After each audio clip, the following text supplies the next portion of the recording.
Engels, Lenin, Stalin zászlaja alatt előre a béke a népek szabadságának szent ügyéért. After Stalin's death, Hungary had remained under the ruthless dictatorship of Mátyás Rákosi. It was a saying at that time, it was like a joke. There's only three kind of people in Hungary: who was in jail, who is in jail, and who will be in jail for political reasons. Like Stalin, Rákosi killed and imprisoned his rivals, but people were expected to cheer and conform.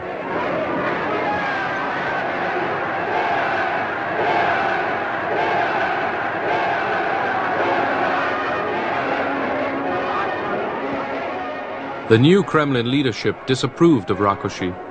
A senior Soviet official was sent to deal with him. 2 hét múlva jött Mikoyan, az őrmű. Mikoyan, the Armenian wheeler dealer, arrived. Rákosival mentünk ki Rákosért. Rákosi and I went to meet him at the airport and took him back by car. És hoztuk be Mikoyan. Már majdnem beértünk. We were almost at the guest house when Mikoyan turned to Rákosi and said, "The Soviet leadership has decided you are ill." Úgy döntött, hogy maga beteg. Well, Rákosi didn't think he was ill. But of course in those days, illness was a political decision. Mikoyan continued, "You will need treatment in Moscow, so you will have to resign." The Soviets allowed András Hegedűs to remain prime minister. But reformers in the Hungarian Communist Party sought a leader more independent from Moscow. They wanted Imre Nagy to take over. Like Gomulka in Poland, Nagy was seen as a leader who would reform the party. The Soviet embassy in Budapest was uneasy. Ambassador Andropov sensed the possible danger and warned Moscow. He sent a lot of telegrams, he made phone calls, and even went to Moscow himself. He tried to warn everybody, but it was all in vain. Khrushchev thought he could cope with the situation.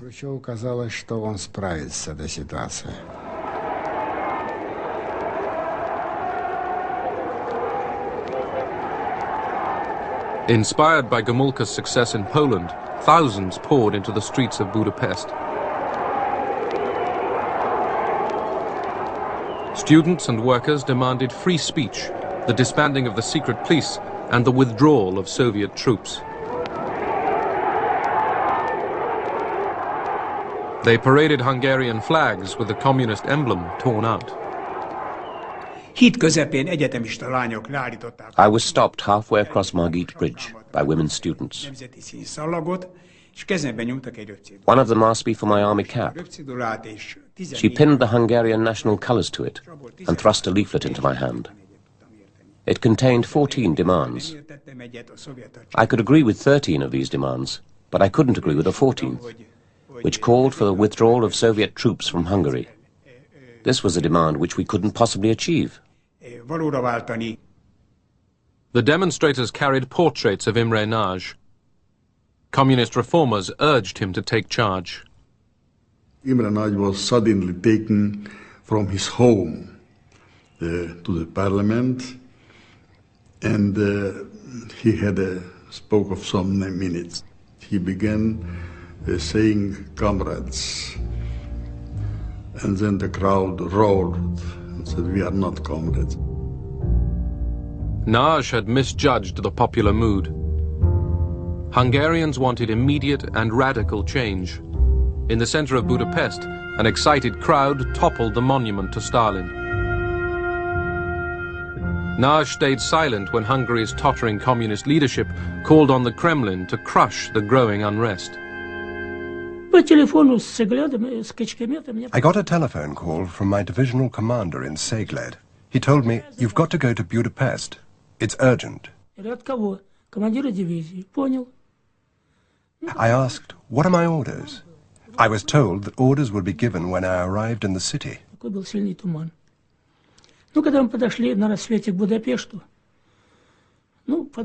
We were approaching the city as dusk fell. We thought that all that was needed was a show of force. Then I heard a machine gun open fire, and the screams of a man who was wounded or dying. Then I realized that things were going to get serious.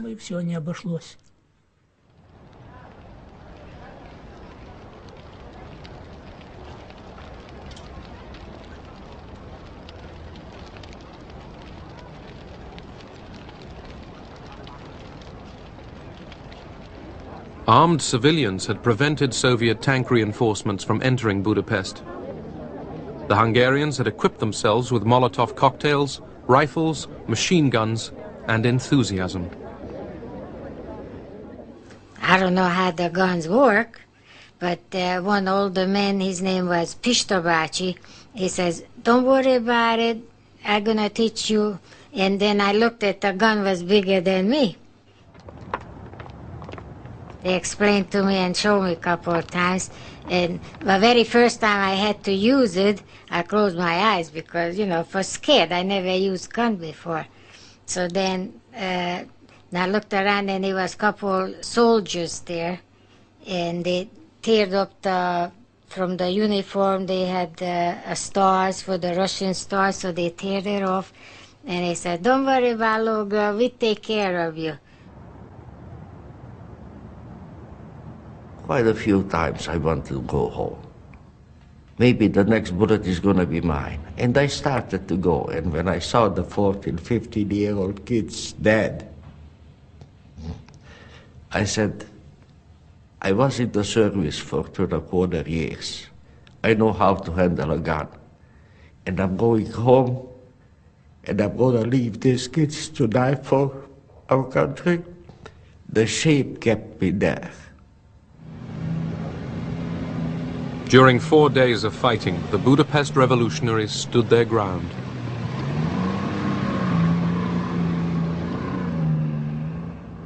There were heavy losses on both sides.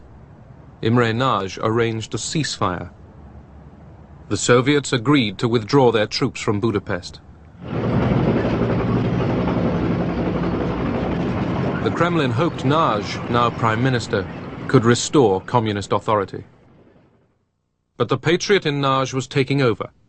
Cautiously, he decided to back the Hungarian revolutionaries. Magyarország népe a múlt héten tragikus gyorsasággal törekedett a véres eseményekre. Az is vitathatatlan, hogy ezekben a megmozdulásokban elemi erővel bontakozott ki egy nagy, egész népünket átfogó és egyéforrasztó nemzeti demokratikus mozgalom. A Nagy Imrét, én megmondom önnek őszintén. I'll tell you quite honestly, and this is not only my opinion, this is what every revolutionary thinks, at least the ones who dare express their opinions. Nagy Imrét mi csak akkor. We only recognized Imre Nagy as our Prime Minister when he actually acknowledged the revolution. Amikor ő fölvállalta, és nem azt mondta, he announced, "This is not a counter-revolution, this is a fight for freedom." Forradalom van, hanem azt mondta, hogy ez szabadságharc. During the fighting in Budapest, many people had taken refuge in cellars. As they emerged, they found much of their city in ruins.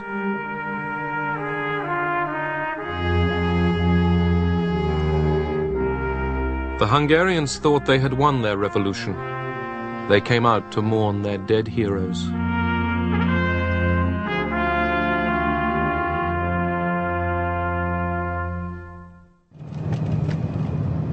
Western correspondents flocked to Hungary to report on a victory. What do you hope will happen now? We hope that our country will be entirely free and we can work and we can have free connections with West, newspapers. People were enormously optimistic that life had changed. Everywhere in the country, the Hungarian tricolour was flying with the middle torn out, the communist emblem torn out. It seemed to be, a completely liberated country.